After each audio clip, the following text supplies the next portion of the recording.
What is going on at Trident community? Evan from Trident Incorporated here, back at you with yet another video talking about the sports card hobby. And it's been a little bit since we talked to you guys. Hope you all had a very Merry Christmas and a Happy New Year.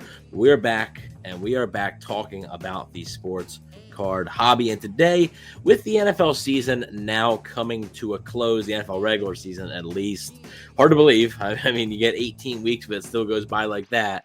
Hard to believe that we are at this point, but I wanted to sort of go over things we've learned now that the NFL season is done in terms of the card market, right? The hobby market, trends in the hobby, particular things, right? Ups and downs, weaknesses and strengths, trends that we've seen maybe surprised us or didn't really surprise us. And I did one like this mid-season, so I decided to do another one now that we have a full season, full body of work, and we are going to get right into it. So the first thing we are going to talk about is proceed with caution when it comes to prospecting. Now, we've talked about prospecting a little bit in past videos, and basically what prospecting is you're buying somebody, right? You're buying let's say a $20 card in hopes that right before the season, right? You're buying a $20 card in hopes that it becomes a $35 card. You can make your money that way, or you're buying potentially bigger stuff as well. But that's basically what prospecting is. You're hoping, you're trying to project basically that this player is going to do well, and that can be for any sport, not just football. But in particular, when it comes to prospecting in football, we've seen a couple cases this year where markets have severely dipped for a lot of guys who were hot in the offseason. Guys like Anthony Richardson, Will Levis, even Bryce Young. Now, Bryce Young is playing better. He is playing much better, and his market's recovered a little bit, I would say, but he did get benched 2 games into the season, and his prices went down significantly once that happened. Will Levis prices, he's now benched, so it's not good, right? It's simply not good. Anthony Richardson, a lot of questions about him in Indy now, and these were all guys that people were buying up, right? Especially Anthony Richardson, I would say. People were buying up Anthony Richardson in the offseason, trying to hopefully make a profit if he turned out good.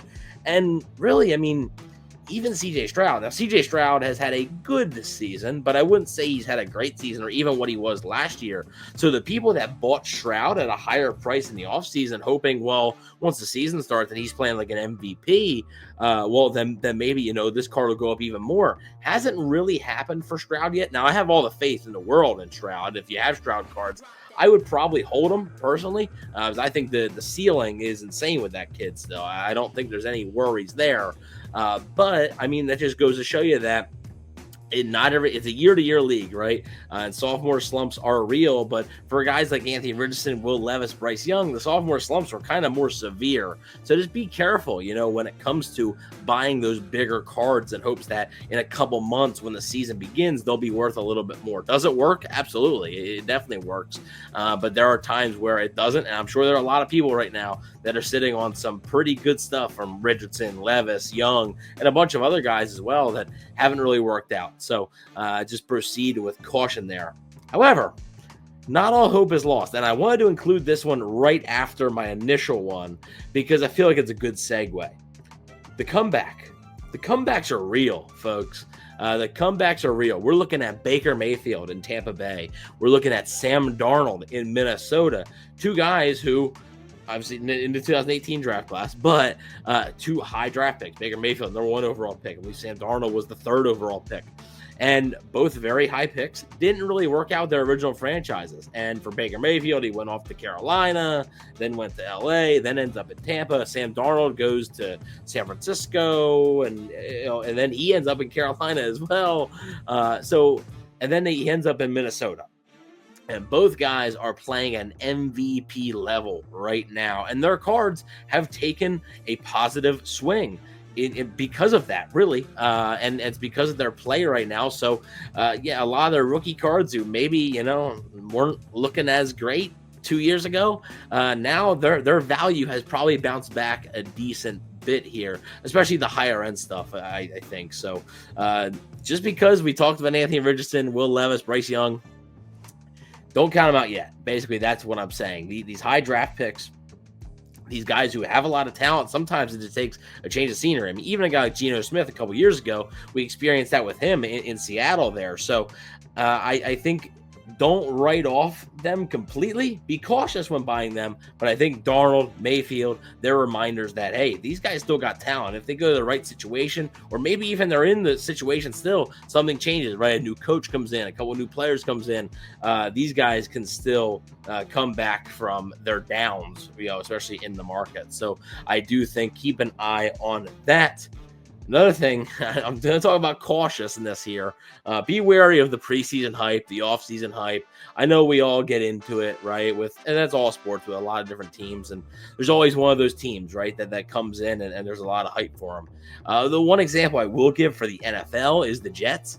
A lot of people, if you're hoping to buy Aaron Rodgers cards or Breece Hall or Garrett Wilson, hoping that these guys are going to have a big year, Sauce Gardner, it really hasn't happened for the Jets. They've been one of the worst teams in the NFL, and Aaron Rodgers hasn't really worked out. And so if you bought big into a team like the Jets that had a lot of preseason hype, right? A lot of people were really excited talking about, the Jets were going to give the Bills a run for their money with the division, and could this be a potential Super Bowl year because Aaron Rodgers is back? And it didn't really work out. I mean, they even acquired Devontae Adams midseason, and that didn't really do much for them. So I would be a little wary, a little cautious of buying too much into the preseason hype. If you want to dip your toes a little bit, maybe, but focusing on one team, because look, this is the NFL, and it seems like every year there's at least one team that has a lot of hype around them that ends up disappointing. This year, it appears to be the New York Jets. So I would be a little careful when deciding that. But there is risk involved. And I always say, look, you can't hit the home run if you don't swing the bat, right? So I don't blame you if you did buy into the Jets a little bit, maybe even buy into those rookies that I mentioned earlier. But, I do think that it's something to proceed with caution there.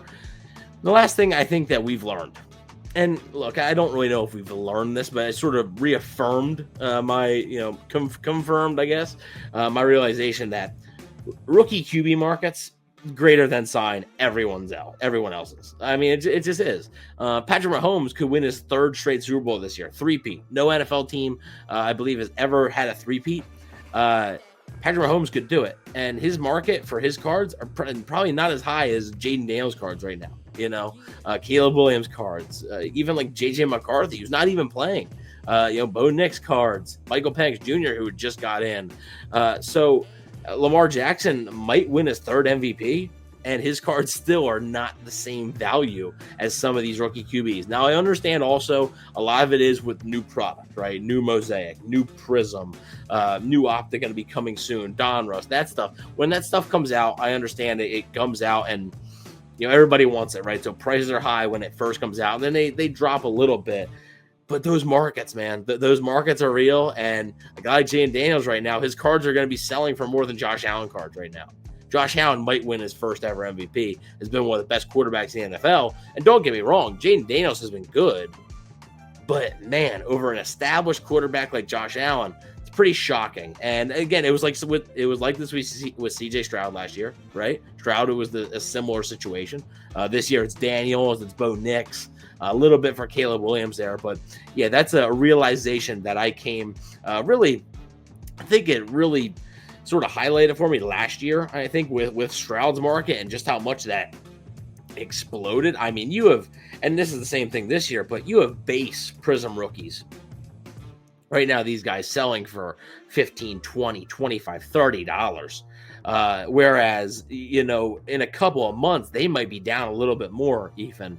And it doesn't really matter who it is. Like I said, those quarterbacks that I mentioned, all their markets are pretty strong right now. And again, I understand a little bit that it's newer product, but I will be interested to see and follow along the offseason, right? How do their markets go in the offseason? Do they sort of stay the same? Do they go down a little bit? I think they'll probably go down a little bit, to be honest with you, because there is going to be more product available. There's going to be more rookies. And quite frankly, they're not going to be playing, right? So you're not going to be in that season mode of buying, basically. So, but I do think the rookie QB market, right? Specifically rookie QBs. There's a couple, Marvin Harrison Jr., Malik Neighbors, Brian Thomas Jr. Their markets are good, right? But rookie quarterbacks, their markets undefeated. undefeated in the hobby, and probably always will be, especially next year when you have Shadur Sanders and Cam Ward. You're going to have a lot of guys that sort of are the same. And I think it's going to be a tale as old as time when it comes to this hobby. That rookie QBs